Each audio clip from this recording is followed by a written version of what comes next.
আপনার কাছে হাত জোর করে বলতেছি, এই জাহান্নামের ঘটনাটা শুনে যাবেন। হ্যাঁ, আপনি হয়তো জানেন না জাহান্নাম কত ভয়ানক। আপনি কি জানেন জাহান্নামে আপনাকে এই আকৃতিতে শাস্তি দেওয়া হবে না। আপনাকে শাস্তি দেওয়ার জন্য 19 জন ফেরেশতা বাজেট করে রেখেছে। শুধু তাই না, আপনার একটি মুখের দাঁত হবে 17 কিলোমিটার, একটা দাঁত হবে উহুদের পাহাড়ের মতো। অবশ্যই আপনি ভাবুন তো, সেই অবস্থায় আপনি যদি জাহান্নামী হন আপনার শাস্তিটা কেমন হবে। আল্লাহ রাব্বুল আলামিন ঘোষণা দিবে, হে ফেরেশতারা তোমরা এই আগুনকে ভয়ানক থেকে ভয়ানক করো। তখন ফেরেশতারা 1000 বছর আগুনকে জ্বালাতে থাকবে।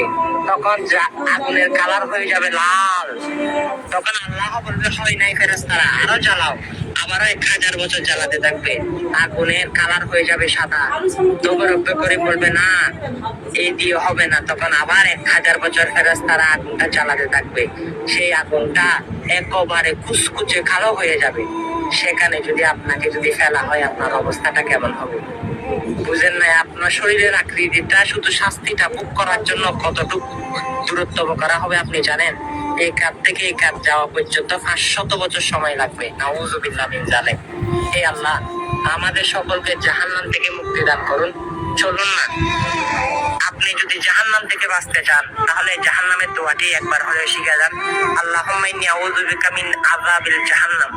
হ্যাঁ, আপনি তো শুনেছেন, হাজার হাজার মানুষকে আপনি হয়তো জাহান্নাম থেকে বাঁচাতে পারবেন, তাদের অন্তরে জাহান্নামের ভয়টা ঢুকিয়ে দিতে পারবেন যদি ভিডিওটা শেয়ার করে তাদেরকে পাঠিয়ে দিতেন। আমিন।